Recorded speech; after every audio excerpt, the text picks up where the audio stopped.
సోదరులందరికీ నమస్కారాలండి. Welcome to agriculture student techniques ఛానల్కు నమస్కారాలు. అలాగే ఈ వీడియో చూసిన ప్రతి ఒక్క రైతుకి పేరు పేరున నా వందనాలండి. ఈరోజు మనం కొబ్బరిలో వచ్చే వివిధ రకాల పురుగులు అయినటువంటి నల్లముట్టె పురుగు, కొమ్మ పురుగు, ఎర్రముక్కు పురుగు వాటి గురించి తెలుసుకుందాం. అలాగే ఆకుతేలు, ఇరియోఫిడ్ నల్లి అనే పురుగుల గురించి పూర్తి మెథడ్ చెప్తానండి. ఎలా కంట్రోల్ చేసుకోవాలి, అవి వాటి లక్షణాలు ఎలా ఉంటాయి, వాటి వివిధ రకాల పద్ధతుల ద్వారా ఆ పురుగులు అనేది మనం ఎలా నివారించాలనేది నేను ఈ వీడియోలో ఎండ్ వరకు చెప్తానండి. ప్రతి ఒక్కరూ వినాలి. మీకు ఏదైనా డౌట్ ఉంటే మీరు కామెంట్లో తెలియజేయండి. ఓకే, టాపిక్లోకి వెళ్ళిపోదాం. ఓకే, ఈరోజు మనము కొబ్బరి అండి. ముఖ్యంగా కొబ్బరిలో ఆశించే పురుగుల్లో నల్లముట్ట పురుగు ఒకటి, కొమ్మ పురుగు ఒకటి, ఎర్రముక్కు పురుగు ఒకటి, ఆకుతేలు, అలాగే ఇరియోఫిడ్ నల్లి అనేటివి సాధారణంగా ఈ కొబ్బరిలో మనం గమనిస్తాము. అలాగే కొబ్బరిలో అన్ని రకాలకు ఇవే పురుగులు ఆశిస్తాయండి. ముఖ్యంగా కొబ్బరిని ఆశించే నల్లముట్టె పురుగు, దీన్నే మనం పేడ పురుగులో అంటారు. తప్పండి, ఇంకో పురుగు దాన్ని ఏమంటారంటే కొమ్మ పురుగు అంటారు. దాన్ని మనం పేడ పురుగు అంటారు. మన లార్వా దశలో మనం వేరుశనగలో వేరు పురుగుల మాదిరి వస్తాయి, అవి లార్వా దశ. పెద్దగా అయినాక మనకు అదే ముక్కు పురుగు అంటారు. ఓకే, ఈరోజు మనం ఫస్ట్ నల్లముట్టె పురుగు అనేది ఎదిగిన వరిచీల గట్లపైన ఉండే కొబ్బరి చెట్లు, అలాగే మనకు చేపల చెరువుల దగ్గర ఉండే కొబ్బరి చెట్లలో ఇది ఆకుల్లే చేరి పత్ర రంధ్రాన్ని పత్ర హరితాన్ని ఆకుపచ్చ ఆకులన్నీ బాగా గోకి తింటూ ఉంటుందండి. రంపపు వరి పొట్టితో కలిగిన నిర్మాణాలు కలిగిన వాడి నోటి దారాలతో అవి గూళ్ళు కట్టుకొని, అంటే ఈ కొబ్బరాకులు గూడు కట్టుకొని ఆకులను అతికిచ్చి ఆ గూళ్ళలో ఉంటుందండి ఈ పురుగు అనేది నల్లముట్టు పురుగు. ఈ నల్లముట్ట పురుగు లక్షణాలు ఎలా ఉంటాయంటే, ఈ పురుగు ఆశించిన పైన ఆకులపై ఎండిన మచ్చలు అనేవి ఏర్పడతాయి. అలాగే పురుగు తీవ్రత పెరిగే కొద్దీ మచ్చలన్నీ కలిసిపోయి ఆకులు మొత్తం ఎండిపోయి, ఈ విధంగా చెట్టుపై ఆకులు అనేది మనకు ఎండిపోయి ఉంటుందండి. అలాగే మనకు ఆ ఆకులన్నీ ఎండిపోయి వాడిపోయి, అలాగే మొక్క సరిగ్గా ఎదక్క, అలాగే కాయలు సరిగ్గా కాక మన దిగుబడి తగ్గే ఛాన్స్ ఉందండి నల్లమట్ట పురుగు. అలాగే నష్టం ఎలా ఉంటుందంటే, ఇవి నల్లమట్ట పురుగులు ఆశించినప్పుడు మొక్క అనేది గిడసకబారిపోయి ఉంటుంది. అలాగే ఆలస్యంగా మనకి కాపు వస్తుందండి దీనివల్ల. అలాగే ఒకవేళ పెద్ద మొక్కలకు ఆశించిన అది ఎఫెక్ట్ ఎలా ఉంటుందంటే, ఆకుల్లో ఆహారం తయారుగాక, అది ఎందుకంటే ఇది పత్రాలు ఆకుల పైన పత్రరితాన్ని గోకి తినడం వల్ల అవి కిరణజన సంయోగక్రియ జరగక, అలాగే మొక్కలకు ఆహార పదార్థాల సరఫరా తగ్గిపోయి, అలాగే దీనివల్ల మనకు ఎప్పుడైనా సరే ఏదైనా కానీ ఆకు అనేది ప్రతి మొక్కలోనూ ఒక కర్మాగారం, ఒక ఫ్యాక్టరీ లాంటిదండి ఒక మొక్క ఆకు అనేది. ఎందుకంటే ఆకులోనే అన్ని చర్యలు జరిగేదన్నీ ఆకులోనే జరుగుతాయి. కావున ఆకు ఆకే బాగాలేనప్పుడు అప్పుడు ఏమైందంటే కాయలు కూడా మనకు ఆలస్యంగా కాపు తగ్గడమే కాకుండా, అలాగే కాయ సైజు కానీ కాయ క్వాలిటీ కూడా తగ్గే ఛాన్స్ ఉంటుందండి. ఆకులు ఎండిపోవడం వల్ల పిందెలు రాలిపోతాయి. అలాగే సరైన గుత్తులు రాక దిగుబడి తగ్గుతాయి. అలాగే ఇది పురుగు ఆశించిన తర్వాత మనం కోలుకోవడానికి 2 నుంచి 3 సంవత్సరాలు పట్టే ఛాన్స్ ఉందండి. దీని జీవిత చరిత్ర ఎలా ఉంటుంది అనేది నేను ప్రతి ఒక్కటి చెప్తాను, వినండి. ముఖ్యంగా దీని జీవిత చరిత్ర అనేది, తల్లి పురుగు ఆకులు అనేది పాత గూళ్ళలో దగ్గర గుడ్లు పెడుతుందండి. ఎక్కడైనా సరే ఆకుల్లో పాత గూళ్ళు ఏర్పరచుకొని దగ్గర గుడ్లు పెడుతుందండి. ఈ గుడ్లు అనేది 5 రోజుల్లో పగిలి చిన్న పురుగులో ఎదిగి ఆకులు గోకి తింటూ ఉంటాయి. ఇవి గొంగళ పురుగులో ఆకు మడతల్లో తింటూ దాదాపు ఒక నెల రోజులు బాగా తిని బాగా ఎదుగుతాయండి. అప్పుడు అవి రెట్టలతో గూడు కట్టుకొని మళ్ళా నిద్రావస్థలోకి వెళ్ళిపోతుందండి పురుగు అనేది. అది 10 నుండి 12 రోజుల్లో మళ్ళా ఆ నిద్రావస్థలోకి వెళ్ళిపోయి మళ్ళీ రెక్కల పురుగు బయటకు వస్తుందండి. ఇది మొత్తం ఎన్ని రోజులు పడుతుందంటే 6 వారాలు దీని జీవిత చరిత్ర అనేది పూర్తవుతుంది. దీన్ని మనం ఎలా నివారించగలి? ముఖ్యంగా నల్లముట్ట పురుగు అనేది ఆశించిన వెంటనే ఆకులు, అలాగే ఆ పట్టలు ఉండేటువంటి పీకేసి మనం కాల్ చేయాలండి. పురుగు తక్కువ స్థాయిలో ఉన్నట్లయితే గొనియేజెస్ నెఫండాటిస్ అనే బదినికాని 10 పురుగులు మీరు గూగుల్లో కొట్టండి, ఆ పురుగులు వస్తాయి. ఆ పురుగులను వదలొచ్చు. అలాగే నల్లముట్ట పురుగు ఎక్కువగా ఉన్నట్లయితే డైక్లోరోవాస్ 1 ml per లీటర్కి కలిపి పిచికారు చేసుకోవాలా. లేదు పురుగు తీవ్రంగా ఉండి మనకి ఎక్కువగా గొంగళ పురుగు దశలో ఉన్నట్లయితే మోనోక్రోటోపాస్ లేదా chloro and cyper 2 ml per litre కలిపి, లేదా చెట్లు పెద్దగా ఉన్న చెట్లు 10 ml per లీటర్ నీటికి కలిపి ఎక్కించాల. ఇలా ఎక్కిస్తే ఏమవుతుందంటే మందు పెట్టి 40 రోజులకు ఎప్పుడైనా సరే గుర్తుపెట్టుకోండి. ఇవి మన పిచికారీ చేసేవి కొన్ని ఉన్నాయి. మోనోక్రోటోఫాస్, ఒకవేళ గొంగళ పురుగు ఉన్నట్లయితే కలిపి అవి కూడా మనం స్ప్రే చేసుకోవచ్చు. అలాగే ముఖ్య గమనిక ఇంకోటి ఏంటంటే, ఇవి మందు పెట్టిన తర్వాత 40 రోజుల వరకు ఎప్పుడైనా సరే మందు పెట్టిన తర్వాత 40 రోజుల వరకు మనం కొబ్బరికాయలు కానీ కొబ్బరి బోండాలు కానీ మనం కొయ్యకూడదు. అలాగే కొబ్బరి తోటలలో తాడి చెట్లు ఉంటే ఈ పురుగు ఆశిస్తుంది. తాడి చెట్లు లేకోకుండా ఆ చెట్లపై ఇవి ఒకవేళ ఆ చెట్లు ఉన్నట్లయితే ఆ చెట్ల దగ్గర ఇవి ఎక్కువగా ఉండడానికి ఆస్కారం కూడా, అవి లేకుండా చూసుకోవాలా. పురుగు సోకిన ఎండిపోయిన చెట్లకు, తోటలకు మనం ఎరువులు 1 kg యూరియా, 2 kgలు సూపర్ ఫాస్ఫేట్, 2.5 kg మురడా పొటాషు చెట్టు వేసి నీరు పెట్టి త్వరగా కోలుకొని మనం కాపుకు రెడీ చేసుకోవాలా. ఇది దీనికి డ్యామేజ్ అయిన వెంటనే 1 kg urea, 2 kg super phosphate, 2.5 kg potassium మనం వేసి పెట్టేసి తొందరగా నీళ్ళు పెట్టేస్తే ఆ మొక్క ఆ పురుగు నుండి ఉధృతి కోలుకున్న తర్వాత తొందరగా కాపు రావడానికి ఆస్కారంగా ఉంటుంది. అలాగే ఇంకో పురుగు అంటే రెండో పురుగు కొబ్బరిని ఆశించే కొమ్మ పురుగు. మీరు ఎప్పుడైనా గమనించండి, ఈ కొమ్మ పురుగు అనేది ఎలా ప్రసారం అవుతుందంటే, మనకి ఎరువులో వచ్చే మనము ఇలా ఈ షేప్లో ఉంటాయండి ఆ పురుగులు. దాన్ని మనం వైట్ గర్బ్స్ అంటారు, పెండ పురుగులు అంటారు, అలాగే వేరు పురుగు కూడా అంటారు. అదే మనం పెద్దగా అయినాక ఇది కొమ్మ పురుగుగా తయారవుతుందండి. కొమ్మ పురుగు అనేది బాగా రాత్రిపూట్ల మాత్రమే ఇది ఆశిస్తుంది. నల్లటి పెంకు పురుగుల్లా ఉంటాయి. వీటి తలపై మన ఖడ్గమృగం లాంటి కొసిగ్గా ఉన్నటువంటి ముళ్ళుగా ఉంటారు. అందుకే దీన్ని కొమ్మ పురుగు అని పిలుస్తారు. ఇవి చెట్టు మొవ్వులో, అలాగే పురుగు తొలిచిన రంధ్రము మొవ్వులో మనకు నమ్మిలిన పిప్పి ఎప్పుడైనా సరే మొవ్వు దగ్గర మనం బొక్కలు పెట్టి ఉంటుందండి. అది తిని వేసిన పదార్థం బయటకు మనం గమనించినట్లయితే ఆ పదార్థం అనేది మనకు పీచుగా కనపడినట్లయితే పిప్పిగా ఉంటుందండి. నష్టం దీనివల్ల ఏమేమి నష్టాలు ఏర్పడతాయి ఈ కొమ్మ పురుగు అనేది. కొమ్మ పురుగు అనేది లేత ఇగుర్లు లేదా లేత మొవ్వు అంటారండి కొబ్బరిలో. అవి తొలచడం వలన ఆకులు కూడా ఎక్కువగా విడక్కోకుండా నష్టపోయి కొబ్బరి దిగుబడి తగ్గే ఛాన్స్ ఉందండి. అలాగే చిన్న మొక్కల్లో అయితే ఈ పురుగు మొవ్వును ఆశించి ఆ మొవ్వును తినేయడం వల్ల మొక్క చనిపోయే ఛాన్స్ ఉంటుందండి. అలాగే ఈ పురుగు ఒక చెట్టు నుంచి మరొక చెట్టుకు తిరిగేటప్పుడు మొవ్వు అనేది కుళ్ళు తెగులకు వ్యాపించి అలాగే మొక్క చనిపోవడానికి ఆస్కారంగా ఉంటుంది. ఎప్పుడైనా సరే ఈ నష్టపరిచిన ఇది కొరికి వేసిన మొవ్వు వాసన చూస్తే మనకు పులిసిన వాసన కనపడుతుందండి. అందుకే ఎక్కువగా దీన్ని మనం ఫస్ట్లోనే కంట్రోల్ చేసుకోవాలా. దీని జీవిత చరిత్ర ఎలా ఉంటుందంటే, ముఖ్యంగా ఇది 2 నుంచి 6 అంగుళాల లోతులో ఒక మాదిరి తేమగా ఉన్నట్లుగా ప్రాంతంలో గుడ్లు వేసి అక్కడ చెట్లోనే మొవ్వులోనే గుడ్లు పెట్టేసి దానిపైన ఒక పదార్థాన్ని కప్పుతుందండి ఆ గుడ్లకు. ఆ పురుగు అనేది పగిలే సమయంలో గుడ్లు ఉబ్బి రంగు పసుపు కలర్ నుండి గోధుమ రంగులోకి మారుతాయి దాని గుడ్లు అనేటివి. ఇవి 7 నుండి 20 రోజుల్లో గుడ్లు పగిలి పురుగులు అనేవి బయటకు వస్తాయి. ముఖ్యంగా గమనించండి, ఈ పురుగులు అనేది మనకు పేడలోనే అంటే ఏదైనా వేస్ట్ పదార్థం పేడ పదార్థాల్లోనే ఇవి గుడ్లు పెడతాయి. ముఖ్యంగా తల్లి పురుగులు దాదాపు 140 నుంచి 140 గుడ్లు ఒకసారికి అంటే 6 నుంచి 7 సార్లు పెడుతుందండి గుడ్డు. 140 ఇంటి వేసుకోండి, 140 సార్లు ఒకసారి పెడితే మనకు 6-7 సార్లు పెడుతుందండి. ఇది ఎప్పుడైనా సరే ఇవి ఎక్కడెక్కడ గుడ్లు పెడుతుందంటే చచ్చి పడిపోయిన కొబ్బరి చెట్లు, అలాగే మొదల దగ్గర గుడ్లు పెడుతుంది. అలాగే మనం పేడ పురుగులు పెంటలో కూడా మనకి గుడ్లు పెడుతుంది. ఈ గుడ్ల నుండి పగిలిన లద్దె పురుగులు తెల్లగా దృఢమైన భాగాలను కలిగి ఉంటాయి. వేరు పురుగులు అని మనం ముఖ్యంగా గమనించవచ్చు. ఎరువులో కనపడతాయి తెల్లగా పురుగులు. ఈ పదార్థం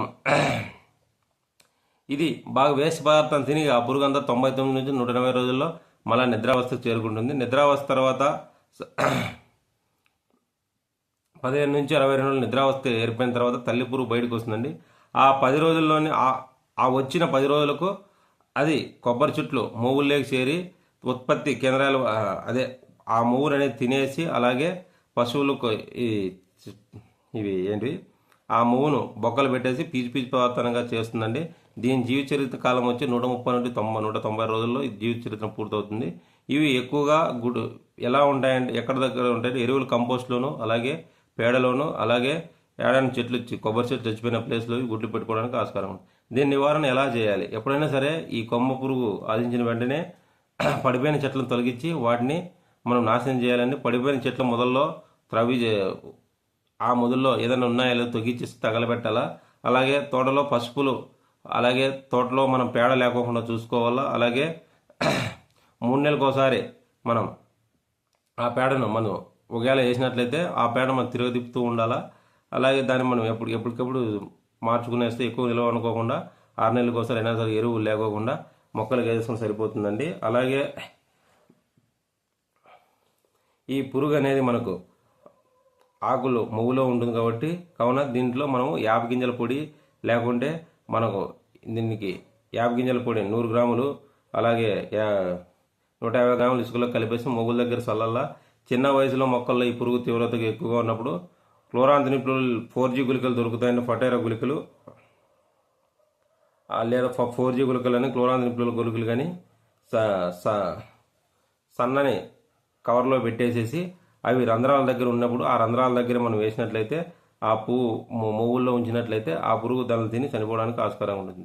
లేకుంటే ఇప్పుడు ట్రాప్స్ వచ్చాయండి, ఫిరోమాన్స్ ఎర్ర బకెట్లో పెట్టి దాంట్లో మనం షాంపూ వాటర్ లేదా వేసి ఆ బకెట్ వాసన అవి నైట్ పూట అవి ఆ పురుగులు వచ్చి మనం దాంట్లో పడి చనిపోవడానికి, తల్లి పురుగులు పడి ఆకర్షణపై చనిపోవడానికి ఆస్కారంగా ఉంటుంది. ఈ కొమ్మ పురుగు తీవ్రత తగ్గించడానికి ముఖ్యంగా ఆకు అంచుల్లో కానీ ఆకులు మొవ్వు దగ్గర కానీ గుళికలు 2-4 గుళికలు అవి మనము ఇసుకలో కలిపేసి వేసినట్లయితే ఆ పురుగు రాకోకుండా మనం పూర్తిగా నివారించుకోవచ్చు.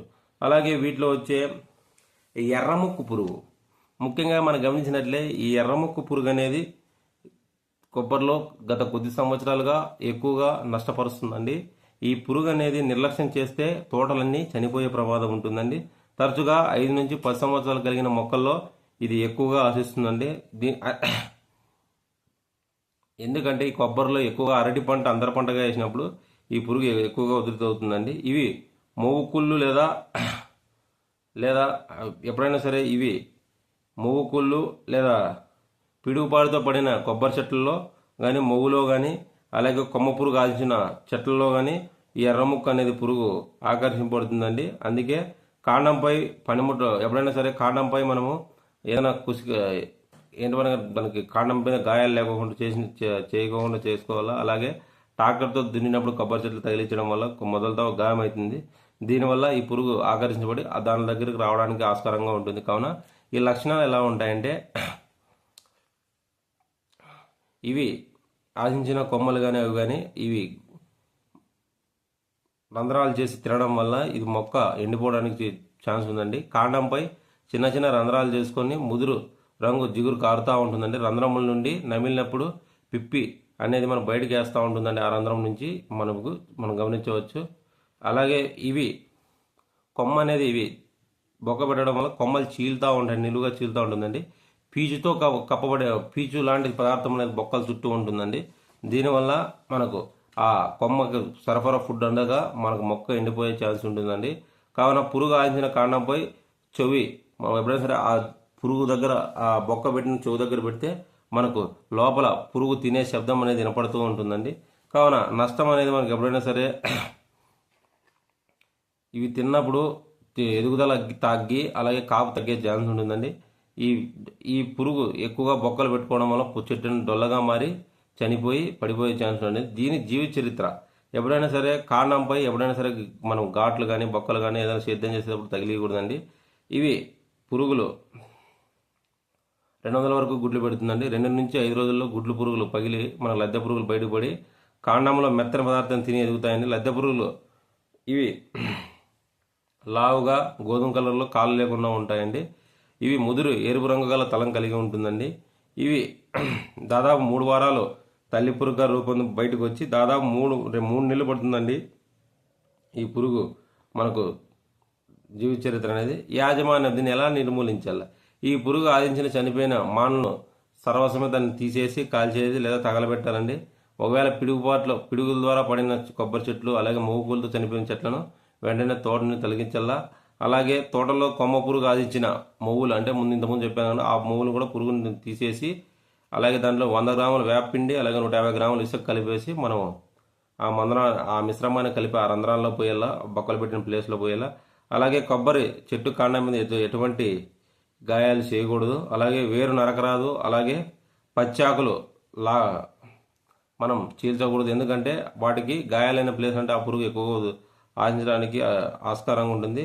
సకాలంలో ఈ పురుగు గమనించినట్లయితే మోనోక్రోటోఫాస్ కానీ క్లోరోసైరిఫాస్ కానీ 10 ml per లీటర్ కలిపి స్ప్రే చేసుకోవాలి. లేకుంటే ఈ వేరే ద్వారా ఈ మందుని ఎక్కియాలా అంటే మన క్లోరోపైరిఫాస్ 10 ml per లీటర్ వేసుకోవాలా. స్ప్రేయింగ్ వచ్చి 2 ml సరిపోతుందండి. ఇది వేరే ద్వారా మందు పెట్టి 40 రోజుల్లో మనము కాయలను తెంపకూడదు, దింపకూడదండి. అలాగే ఎర్రముక్కు తల్లి పురుగులు గుంపుగా ఆకర్షించు ఎర్ర బకెట్లో మనం పిరామిడ్ ట్రోప్స్గా పెట్టినట్లయితే, మనం చెట్టు మొదల్లో పెట్టినట్లయితే ఆ పురుగులు అనేటివి ఆ బకెట్లకు బిస్కెట్ వస్తుందండి. ఆ బిస్కెట్లు ఆకర్షితులై అలాగే మనకు ఈ తల్లి ఎర్ర ముక్కు పురుగులు అనేటివి మనకు నష్టం వాటిల్లకుండా మనం అరికట్టవచ్చు. అలాగే కాండంపై ఎక్కువగా గమనించినట్లయితే ఈ కాండం లోపలికి ఇమిడాక్లోపిడ్ అలాగే ల్యాండా కాంబినేషన్తో మనం బొక్కలే గిడిచినట్లయితే ఆ పురుగు లోపలికి పోయి మనకు చనిపోవడానికి ఆస్కారంగా ఉంటుంది. సగం డొల్లైన కాండంలో చెత్త కుళ్ళు పదార్థం అనేది ఏర్పరచుకుంటుందండి ఈ పురుగు అనేది. కనుక ఎప్పుడైనా సరే చెట్ల తొర్రలు ఎటువంటి స్ప్రే మందులు కూడా మనము చేయాలంటే క్లోరోపైరిఫాస్ మోనోక్రోటోఫాస్ మనం తగు రీతిలో మనం స్ప్రే చేసుకున్నట్టు ఈ పురుగును మనం పూర్తిగా నివారించుకోవచ్చు. పెద్దగా ఇంకోటండి, వీటిలో వచ్చే ఇరియోఫిట్ నల్లి అనేది మన రాష్ట్రంలో కొబ్బరిని ఆశిస్తున్న ఎక్కువ నష్టం కలగజేస్తున్న పురుగుల్లో ఇరియోఫిట్ జాతికి చెందిన నల్లి ఒకటండి. కొబ్బరి ఇది నల్లులతో పాటు ఇప్పుడు మనం ఇది ఇరియోఫిటిక్ కుటుంబానికి చెందినది కాబట్టి దీన్ని ఇరియోఫిట్ నల్లి అంటారు.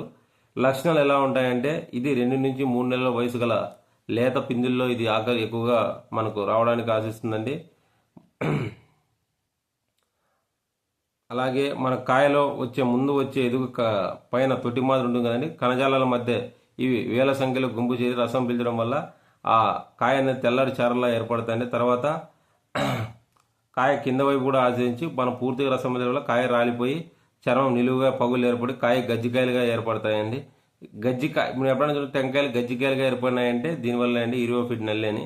ఇది పగులు ఏర్పడి కొన్నిసార్లు జిగురు కూడా వస్తుందండి.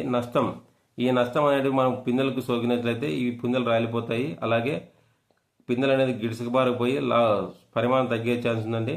కాయ పరిమాణం దాదాపుగా 25% మనం తగ్గించేస్తాయి. కాయ నాణ్యత కూడా తగ్గుతుంది. నల్లి సోకిన కాయలపై ఎప్పుడైనా సరే పీచు పదార్థం గట్టిగా ఉండి ఈ పరిశ్రమలో పనికిరాదు కావున నల్లి సోకిన కాయలను మనకు ఎప్పుడైనా గజ్జిగా ఉంటుంది కాబట్టి మార్కెట్లో కూడా దీనికి డిమాండ్ ఉండదు. ముఖ్యంగా దీన్ని ఎలా నివారించుకోవాలా, నల్లి నుంచి ఆశించిన కాయలను రాలిపోయిన కాయలని మనం ఎప్పుడైనా సరే కాయలను తీసి నాశించి వెళ్ళిపోయేలా. అలాగే వేపపిండి 5 నుంచి 10 కేజీలు సంవత్సరానికి మనం వేయాలా. వేపపిండితో పాటు ఇతర ఎరువులను పచ్చరొట్ట ఎరువులను అలాగే పేడ ఎరువులను మనం కలిపేయాలా. నల్లి తీవ్రత ఎక్కువగా ఉన్నప్పుడు మ్యూరేట్ ఆఫ్ పొటాష్ ఎక్కువగా వేయాలి. అలాగే అంతే చెట్టుకు 1.5 నుంచి 3 కిలోల వరకు మ్యూరేట్ పొటాష్ ఎక్కువగా ఇచ్చినట్లయితే బాగుంటుందండి. అలాగే నీటిని కూడా మనం క్రమంగా తడులు ఇవ్వాలి. అలాగే సారవంత భూముల్లో ఇచ్చినట్లయితే దీనికి అంతర పంటగా అరటి, కంద, కోకో, పసుపు కూరగాయలు పండించడం వల్ల మనకు ఈ నల్లి తాకిడి మనం తగ్గించవచ్చు. అలాగే వేప సంబంధమైన ఎరువులు మనం కంపల్సరీ మనం పిచికారీ చేసుకోవాలా చెట్టుకి. అలాగే 10 ml లీటర్ నీటి కలిపి వేపకు సంబంధించిన మందులు అంటే నీమాయిల్ బేసిక్వి నీళ్ళలో కరగబెట్టి మనం వేరే ద్వారా నీళ్లు పైకి ఇచ్చినట్లయితే ఒకసారి ఈ విధంగా మనము 3 సార్లు సంవత్సరానికి చేసినట్లయితే ఈ నల్లిని మనం ఆశించడానికి ఆస్కారంగా అలాగే వీటిని నిర్మూలించవచ్చు. అలాగే కొబ్బరిని ఆశించే ఆకుతేలు ఇది ఎప్పుడైనా గమనించండి. ఇది వేసవిలో ఆకుతేలు గొంగళి పురుగును ఉధృతి ఎక్కువగా ఉంటుందండి. పొడి వాతావరణం బట్టి అలాగే పురుగు త్వరగా అభివృద్ధి చెందుతుందండి. ఉదయం సమయంలో మంచు బాగా ఉండి పగటి ఉష్ణోగ్రతలు అంటే చలికాలంలో ఈ ఆకుతేలు అనేది ఉధృతి ఎక్కువగా ఉంటుంది. మీరు గమనించినట్లయితే ఈ పత్రహరితాన్ని గోకి తినడం వల్ల ఆకులపై గుండ్రటి మచ్చలు ఏర్పడతాయండి. ఈ గొంగళి పురుగులు ఎదిగే కొద్ది ఆకులు అంచుల భాగాన్ని తిని ఒట్టి ఎన్నెలు మాత్రమే ఉంచుతుందని మీరు గమనించవచ్చు. మీరు చూస్తే ఇవి ఎన్ని ఆకులు వేలాడినట్లు కనపడతాయి. ఈ పురుగులు మనం ఆకుతేలు అని అంటారు. ఈ పురుగులు అనేవి మనం ఎలా గమనించాలంటే ఇవి చెట్ల కింద మనకు విసర్జన రెట్టలుగా పొరల వల్ల ఏర్పడతాయండి. అలాగే పురుగు ఉధృతి ఎక్కువగా ఉన్నప్పుడు అంతర పంటలైన అరటి, కోకో అలాగే పసుపు, కందం అనే పంటలు ఆశించి వేయడం వల్ల ఆ పురుటలను దాని మీద ఆశించి నాశనం చేస్తాయండి. యాజమాన్యం దీన్ని ఎలా కంట్రోల్ చేసుకోవాలా, జనవరి నెల మాసం అంతా ఎప్పుడైనా సరే లైట్లు కానీ లేదా దీపపీరలను చేపట్టాలా. హెక్టార్కు మనకు 200 వాల్స్ బల్బులు 3 చొప్పున ఎకరాకు 3 చొప్పున మనం 1.5 అడుగులో చెట్టు కింద నీటి తొట్టెను ఉంచేసి తర్వాత పైన తల్లి పురుగులు ఆ లైట్ వెళ్తరకు వచ్చి ఆ నీటి తొట్టిలో పడి చనిపోవడానికి ఆస్కారంగా ఉంటుంది. అలాగే పురుగు సోకిన ఎండిన ఆకులను మనం తగలబెట్టలేదు. అలాగే దానిలో ఉండే నిద్రావస్థలు ఉండే పురుగులు చనిపోవడానికి ఆస్కారంగా ఉంటుంది. అలాగే పురుగు ఉధృతి ఎక్కువగా ఉన్నప్పుడు మోనోక్రోటోఫాస్ లేదా క్లోరోపైరిఫాస్ 10 ml per లీటర్ కలిపించి మనం వేరు ద్వారా పంపించవచ్చు. అలాగే స్ప్రేయింగ్ వచ్చి క్లోరోసైబర్ 2 ml per లీటర్కు కలిపి స్ప్రే చేసుకోవాలి. ఎప్పుడైనా సరే ఈ వేరు మందు పెట్టేటప్పుడు వేరు ద్వారా ఎక్కించేటప్పుడు తర్వాత 40 రోజుల తర్వాత మన కాయలు కోసుకోవాలి. 40 రోజుల్లో మన కాయలు కోసుకోకూడదు. అలాగే ఎప్పుడైనా సరే కలుపులు లేకోకుండా పూర్తిగా నివారించుకోవాలా. ఓకే, మీకు ఈ పురుగులు ఎటువంటి సందేహాలు ఉన్నా మీరు కామెంట్లో తెలియజేయండి. ఈ పురుగులు అనేవి ముఖ్యంగా మనం గమనించినట్లయితే మన కొబ్బరిలో సరైన యాజమాన్య పద్ధతులు పాటించక, అలాగే కొబ్బరి అనేది మనకు కేరళ, తమిళనాడు ఇలాంటి ప్రాంతాల్లో మనకు ఎక్కువగా సాగు చేస్తారు మంచి పొట్టి రకాల్లో. నేను చెప్పిన 3 పురుగులు చాలా ఉధృతి ఎక్కువగా ఉందండి. కావున మనం యాజమాన్య పద్ధతుల ద్వారా మోస్ట్లీ మనం నిర్మూలించడానికి ట్రై చేయాలి. అలాగే మనం కెమికల్గా ఎక్కువగా వదిలినట్లయితే మోనోక్రోటోఫాస్ కానీ లేదా మోనోక్రోటోఫాస్ బ్యాన్ అంటే క్లోరోపైరిఫాస్ మనం 2 ml per లీటర్ మనం పిచికారి చేసుకోవాలా. అలాగే పురుగు ఉధృతి ఎక్కువ ఉన్నట్లయితే ఎప్పుడైనా సరే వేప గింజల పౌడర్ మనం సేంద్రియ ఎరువుల్లో కానీ ఎరువుల్లో పెట్టేటప్పుడు వేపపిండి కంపల్సరీ వేసుకోండి. అలాగే పురుగులు మనం మొగుల్లో ఉన్నట్లయితే ఇసుకలో కలిపేసి వేపపిండి కానీ లేకుంటే క్లోరాన్రిప్లో ఫటేరా గుళికలు కానీ లేకుంటే 4G గుళికలు అనేవి వస్తాయి. ఆ గుళికలు వేసుకోవడం వల్ల ఆ పురుగు కొద్దివరకు మనం కంట్రోల్ చేసుకోవచ్చు. ఎప్పుడైనా సరే ఈ పురుగులు అనేది మనం యాజమాన్య పద్ధతి ద్వారా మనం కంట్రోల్ చేసుకోవచ్చండి. ఓకే, మీకు వీడియో నచ్చినట్లయితే కొబ్బరిలో ఇలాంటి పురుగులు మీకు ఎటువంటి సందేహాలు ఉన్నాయి ఈ 3-4 పురుగుల్లో మీరు కామెంట్లో తెలియజేయండి. మీకు ఫుల్ గైడెన్స్ ఇస్తాను. కావున ఈ వీడియో చూసిన ప్రతి రైతుకు వందనాలు. Thank you.